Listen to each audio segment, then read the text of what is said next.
Agaseke k'amakuru mu karere ngapfunduriye muri Kongo Kinshasa. Perezida wa Kongo Kinshasa yakiriwe muri Leta Zunze Ubumwe za Amerika asaba kugaragaza uruhare rufatika mu gukemura ikibazo cy'imitwe ya FDLR na wazalendo. Tshisekedi muri Leta Zunze Ubumwe za Amerika kuva kuwa kabiri w'iki cyumweru. Kuwa gatatu nibwo yakiriwe mu ngoro y'inteko ishinga amategeko ya Amerika, aho yagiranye ibiganiro n'abasenateri bakuriye komisiyo ishinzwe ububanyi n'amahanga mu nteko ishinga amategeko y'icyo gihugu. Abo barimo senateri Jimmy uriya komisiyo na Jane Chayini bafatanya. Komisiyo ishinzwe ububanyi n'amahanga mu nteko ishinga amategeko ya Amerika yatangaje ko abasenateri bombi baganiriye n'umutegetsi mukuru muri Kongo Kinshasa ku ngingo zirimo amasezerano Washington igihugu cyasinyanye n'u Rwanda ndetse no kubana usanzwe hagati ya Amerika na Kongo Kinshasa. Nyuma yo kuganira rero ku bijyanye n'amabuye y'agaciro ndetse n'umushinga witwa Rubite Corridor, igihugu cye gihuriyemo n'abari b'Abanyamerika bamwijeje ko Amerika yiteguye kuba umufatanyabikorwa ukomeye kurushaho Kongo Kinshasa, ariko ibyo bikaba bigomba gushingira ku kuba impande zombi zirebwa n'amasezerano Washington zigomba kohereza ibyo ziyemeje. Basenateri Rishi na Shine bongeye gushimangira ko Washington maze ibivuga igomba gufata ingamba ziboneye ku bantu bamaze kwica ibyo biyemeje mu rwego rwo gukumira andi makosa ashobora kuzakurikiraho. Tariki enye Ukuboza k'umwaka ushize nibwo perezida wa Kongo Kinshasa n'u Rwanda bemeje burundu amasezerano y'amahoro ba minisitiri w'ububanyi n'amahanga bashyizeho umukono i Washington muri Kamena w'umwaka n'ubundi ushize. Aya masezerano Kinshasa umukoro wo gusenya umutwe wa jenoside wa FDLR bamaze igihe bafitanye imikoranire, hanyuma bigakurikirwa no gukuraho ingamba z'ubwirinzi u Rwanda rumaze igihe rwarafashe. Raporo impuguke za Loni zasohoye impera z'umwaka ushize igaragaza ko Kinshasa ikomeje gufatanya na FDLR ndetse n'imitwe wazarenda mu ntambara ingabo z'u Rwanda n'umunyeshyamba za M23. Basenateri Jimmy na Jane Chayini ubwo bahuraga na perezida Tshisekedi bamugaragaje ko kugira ngo igihugu cye kigire amahoro arambye agomba gufata ingamba zihamye mu kurandura FDLR na wazalendo.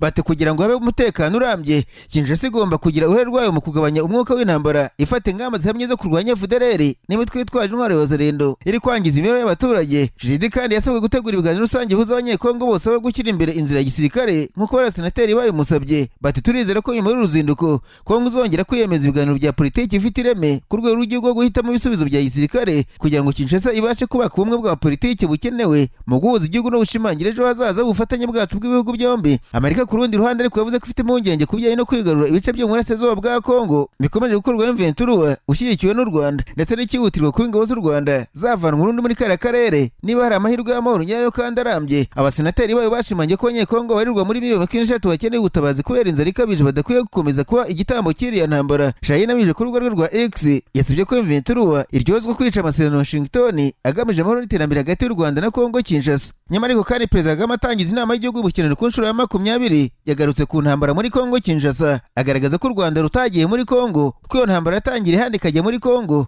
Agaragaza ko ikibazo u Rwanda rufite ari umutwe wa jenoside bakorera muri Kongo bahora bakubita agatuki kandi bahigira u Rwanda. Mbabwire kandi ko abanyamategeko b'abanyekongo n'ahagarariye imiryango iharanira uburenganzira bw'ikiremwamuntu batanze ikirego ku rukiko rwa Kongo Kinshasa rushinzwe kurinda itegeko nshinga rusaba guhagarika amasezerano y'ubucuruzi bw'amabuye y'agaciro igihugu cyageneye Leta Zunze Ubumwe za Amerika. Aya masezerano yashyizweho umukono tariki enye Ukuboza umwaka ushize yemerera abashoramari b'Abanyamerika kugenzura ibintu byinshi by'amabuye y'agaciro muri Kongo Kinshasa kugira ngo Amerika nayo izafashe igihugu kubaka inzego z'umutekano zacyo. Mu ijoro rya tariki 24 Ukuboza umushumba Kiliziya Gatolika muri Kongo Musenyeri Fulgence Muteba yatangaje ko bibaje kuba perezida wa Kongo Kinshasa yaragwatirije umutungo kamere w'igihugu kugira ngo arengere ubutegetsi bwe. Yabwiye abakristo Gatolika birumbashi atese mwari muzi ko twasinye amasezerano y'imyaka 99 kubyaza umusaruro umutungo kamere. Ibyo murabizi imyaka 99 kandi turabizi ko amabuye y'agaciro atazabaho iteka nk'uko babivuga n'umutungo wisubira. Ariko ni gute umuntu agwatiriza umutungo w'igihugu imyaka 99 nyuma y'aho President Trump atangaje ko yahagaritse intambara muri Kongo Kinshasa bityo ko yiteguye kujya gucukura amabuye y'agaciro Tshisekedi yamwijeje. Hagati muri Mutarama uyu mwaka Leta ya Kongo yohereje Washington DC urutonde rw'ibihumbi abashoramari b'Abanyamerika bazagenzura. Mu kirego abanyamategeko batanze muri Mutarama bagaragaje ko amasezerano arenga ku biteganywa n'itegeko nshinga kuko mbere y'uko ashyirwaho umukono yagomba kubanza kwemezwa n'inteko ishinga amategeko cyangwa se amatora y'akamaramaka.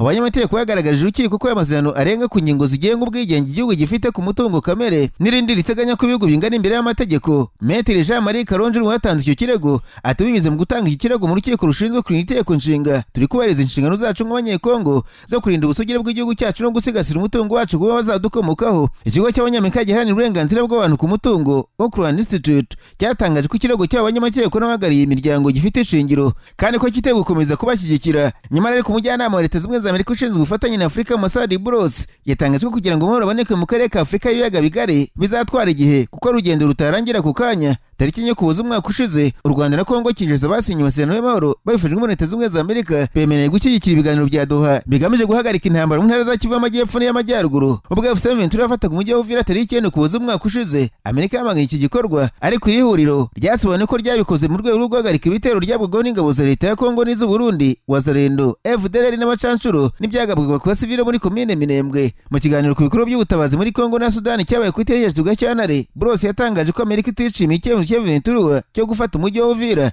bityo ko ariyo mpamvu yayisabye gukuramo abarwanyi. Ati mwavuga ko ari bitarakemuka kandi birumvikana turi kugira icyo tubikoraho, byibura twageze ku cyo gukura abarwanyi umujyi wa Uvira nyuma y'iminsi bibaye, ariko turi gukorana bya hafi na Kongo Kinshasa n'u Rwanda. Tariki 2 Gashyantare uyu mwaka, M23 na Leta ya Kongo bashyize umukono ku nyandiko yemerera ubutumwa bwa MONUSCO kugenzura ibarizwa ry'agahenge muri Uvira bifashijwemo na Qatar.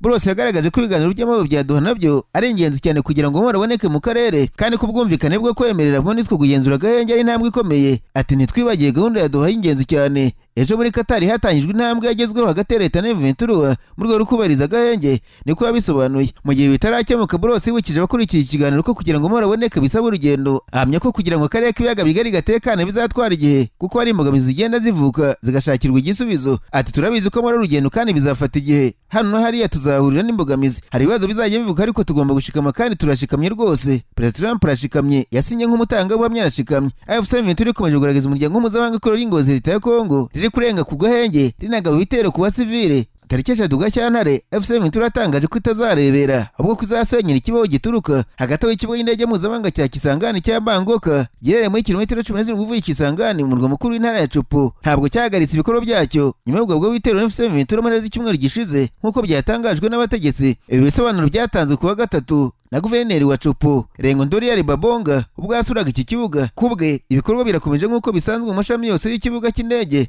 kandi gahunda z'indege zirubahirizwa cyane. Aya magambo yavuzwe n'umuyobozi wa guverinoma y'intara ya Cupu akurikira amakuru yiswe ibinyoma yakwirakwiye ku mbuga nkoranyambaga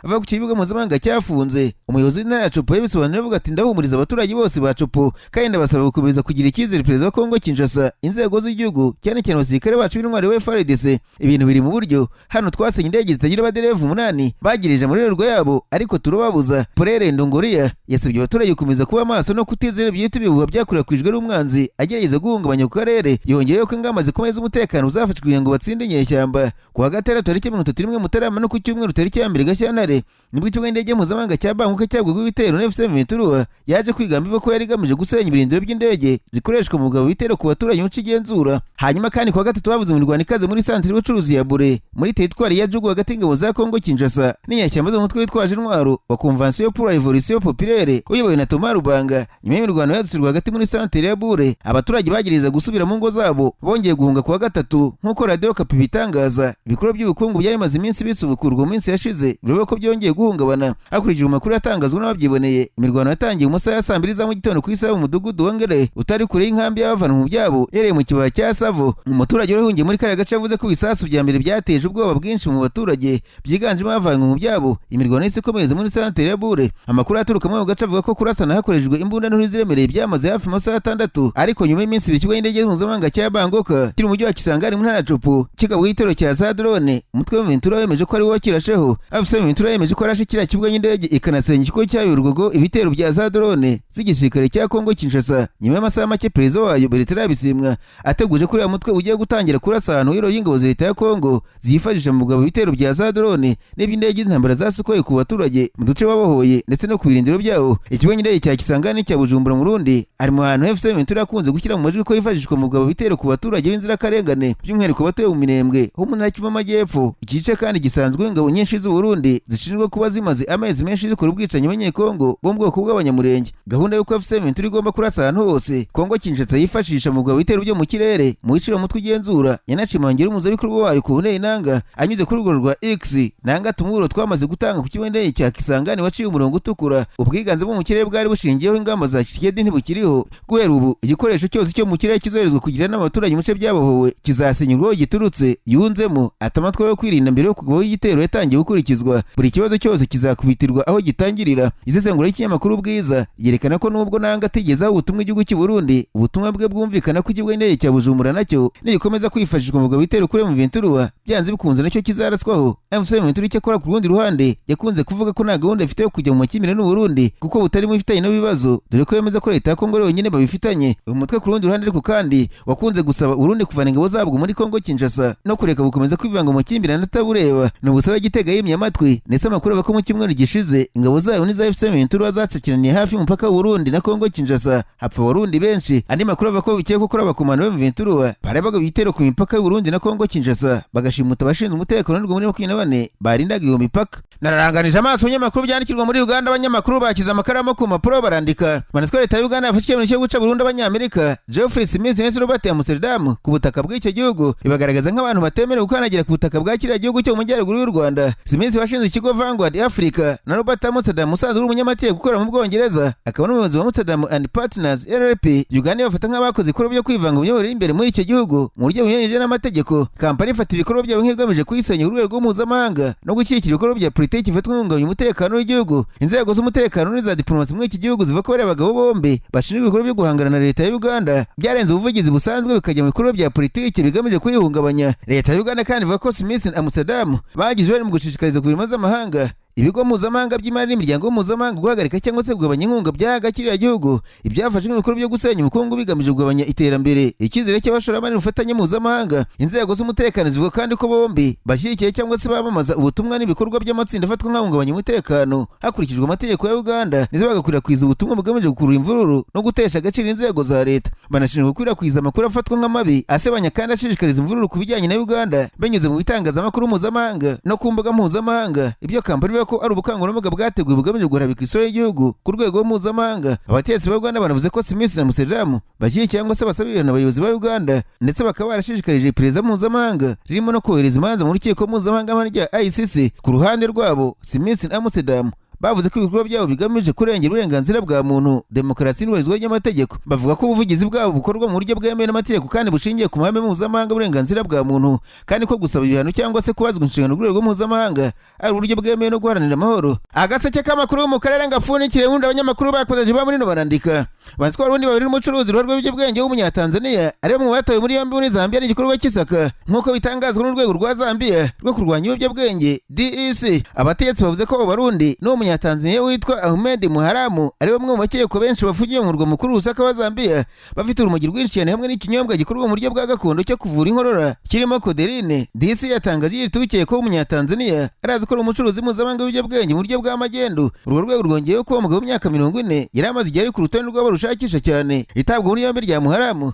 utaragira icyo atangaza ryashobotse kuba ibikorwa byinshi byakozwe hashingiwe ku makuru y'ubutasi nk'uko urwego rwabitangaje. Mu mategeko ya Zambia urumogi ni ikiyobyabwenge giteje akaga ndetse ku rugero binyuranyije n'amategeko. Ubucuruzi bw'amagendo y'ibiyobyabwenge nk'urumogi kubigira no kubikoresha binyuranyije n'amategeko ndetse benshwe gucibwa amande cyangwa se gufungwa. Ikigo kirimo gururwa n'ikoreshwa hamwe n'icuruzwa ry'ibiyobyabwenge cyane cyane urumogi na heroine. Muri ibyo bikorwa byo gusaka byabaye ku wa kabiri, urwego rwa DEC rwavuze ko rwafashe ibiro 221 by'urumogi rwayiruhishwe mu ikamyo mu gace ka Rirayi kari Lusaka mu murwa mukuru. Urwo rwego rwongeye kuri saka ryaguwe rikagera mu rugo rwa Muharamu ruri Rirayi, aho abashinzwe umutekano batawe ibindi biro birenga 1,150 by'urumogi rwo ku rwego rwo hejuru, bituma ibiro by'urumogi byafashwe birenga 380. Umunyazambia nawe yataye muri yombi byemezwa ko ari umufatanyabikorwa mu bucuruzi bw'amagendo bw'ibiyobyabwenge bukorwa kuri gahunda. Urwego rwa DC rwavuze ko ibikorwa byarwo byatumye bakurikira batabwa muri yombi. Hari Abarundi babiri bafatiwe mu karere ka Kirundu bakekwaho gucuruza urumogi mu modoka ebyiri zitandukanye, rumwe rwayiruhishwe mu ipine reserve cyangwa se kwifashisha bibaye ngombwa y'ikamyo,